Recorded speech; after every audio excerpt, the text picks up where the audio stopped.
কখনো কখনো এমন কিছু সময় আসে যখন কিছুই ঠিকমতো হয় না, কোনো রাস্তা খুঁজে পাই না, দরজা একের পর এক সব বন্ধ হয়ে যায়, হৃদয় অশান্ত থাকে। তখন আমরা উপায় খুঁজি, সব কিছু উজাড় করে চেষ্টা করি, তবুও কিছুই হয় না।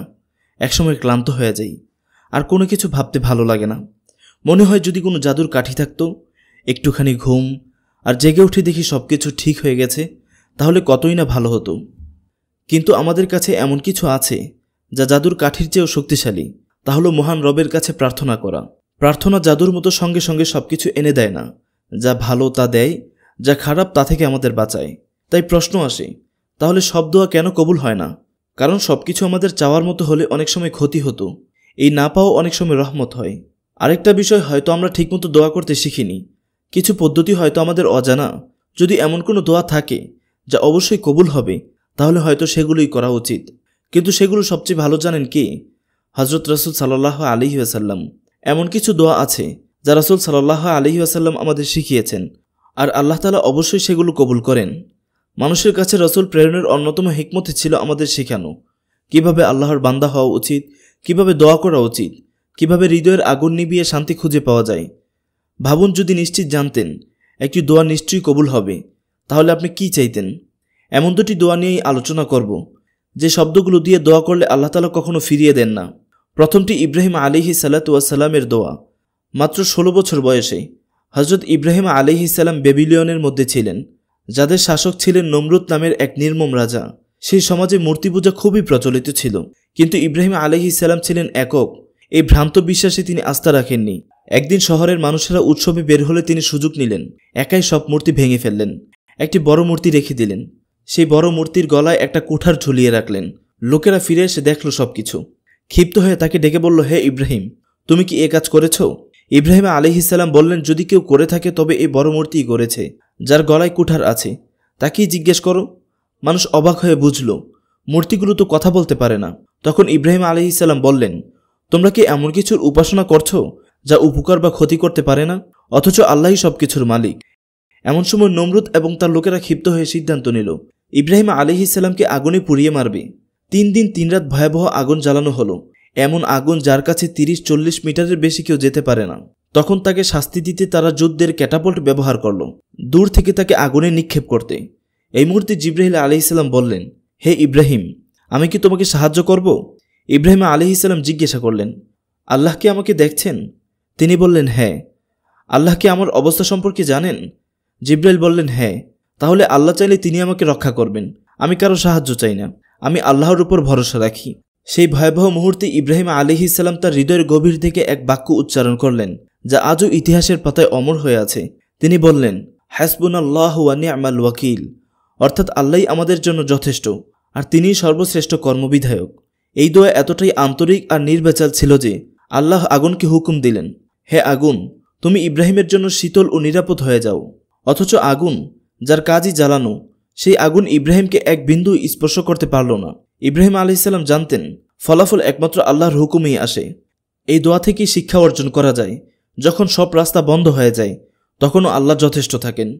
আমরা যখনই এই দোয়া বলি, তখন আমাদের অন্তরেও থাকতে হবে এই বিশ্বাস, হে আল্লাহ, তুমি আমার জন্য যথেষ্ট। পুরো দুনিয়া যদি মুখ ফিরিয়ে নেয়, তবুও তুমি আছো।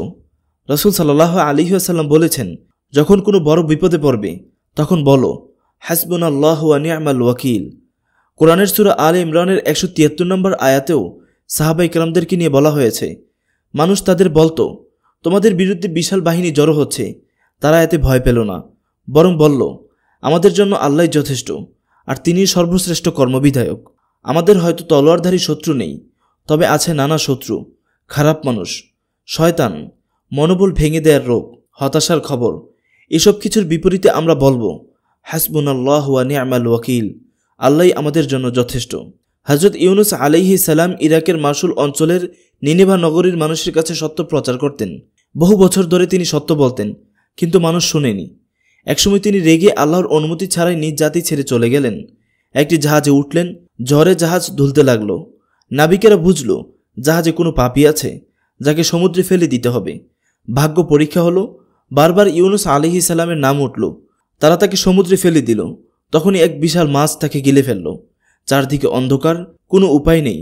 সেই গভীর অন্ধকারে যখন সবকিছু শেষ মনে হচ্ছিল তিনি ভুল করেছেন, আর সেখানেই তিনি এই দোয়া করলেন, লা ইলাহা ইল্লা আনতা সুবহানাকা ইন্নী কুনতু মিনাজ জালিমিন। অর্থাৎ তোমার বাইরে কোনো ইলা নাই, তুমি পবিত্র, আমিই ছিলাম জালিম। রাসূল সাল্লাল্লাহু আলাইহি ওয়াসাল্লাম বলেছেন, কোনো মুসলিম যদি এই দোয়া পড়ে কোনো কিছুর জন্য প্রার্থনা করে আল্লাহ অবশ্যই তার ডাকে সাড়া দেন। এই দোয়া এত শক্তিশালী কেন? কারণ এর মধ্যে আছে নিজের ভুল স্বীকার, অহংকার ভেঙে দেওয়া। ইউনুস আলাইহিস সালাম বুঝেছিলেন সমুদ্র, মাছ, রাত কোনো কিছুই তাকে বাঁচাতে পারবে না, একমাত্র আল্লাহই পারেন তাকে বাঁচাতে। এই দোয়া তাকে উপকূলে ফিরিয়ে এনেছিল, আর ফিরে এসে দেখলেন নিনেবাবাসী হেদায়েত পেয়েছে, আর তিনি আবারও দাওয়া শুরু করলেন। এই দুটি দোয়া আমাদের মুখে শুধু শব্দের মতো বেরিয়ে গেলে হবে না, হৃদয় থেকে বেরোতে হবে, ভালোবাসা, আত্মসমর্পণ আর আত্মহংকার ভেঙে। কেউ কেউ ভাবে আমি এ দোয়া পড়লাম তবু কিছু বদলায় না। মনে রাখতে হবে, দোয়া কোনো জাদু নয়, যখন তা আন্তরিক হয় তখনই তা সবচেয়ে শক্তিশালী হয়। তবে ফলাফল তোমার যেমন ইচ্ছা তেমন হবে এমন কোনো শর্ত নেই। যেমন কেউ ছেলে সন্তানের জন্য দোয়া করলো, আল্লাহ হয়তো ছেলে দেননি, বরং মেয়েরূপে মরিয়মের মতো কন্যা সন্তান দিলেন। হয়তো ছেলে হলে ক্ষতি হতো, কিন্তু আমরা জানি না। সুতরাং দোয়া কবুল হবে এমনটি বলা যাবে না। বলা উচিত দোয়া সুন্দরভাবে কবুল হয়েছে, যেভাবে আল্লাহ জানেন আমাদের জন্য যা সর্বোত্তম। দোয়া মানে আল্লাহর সঙ্গে দর কষাকষি নয়, হে আল্লাহ যদি এই কাজটা হয় তাহলে আমি নামাজ পড়ব, এভাবে শর্ত নয়। শর্তবিহীন আনুগত্যই প্রকৃত মুসলিমের পরিচয়। আমাদের বলা উচিত সামি'না ওয়া আতা'না, আমরা শুনলাম আর মান্য করলাম, কোনো যদি তবে কিন্তু কিছু নয়। আল্লাহ বলেছেন, ব্যাস, আল্লাহই মালিক, আমরা তার গোলাম। এই মহাবিশ্বে ক্ষুদ্র আমি, তবুও আল্লাহ আমার কথা শুনছেন, এটাই সবচেয়ে বড় অনুগ্রহ। আল্লাহ তাআলা আমাদের সবাইকে কবুল করুক এবং খালেস দিলে আল্লাহর কাছে দোয়া করার তৌফিক দান করুক। আমিন।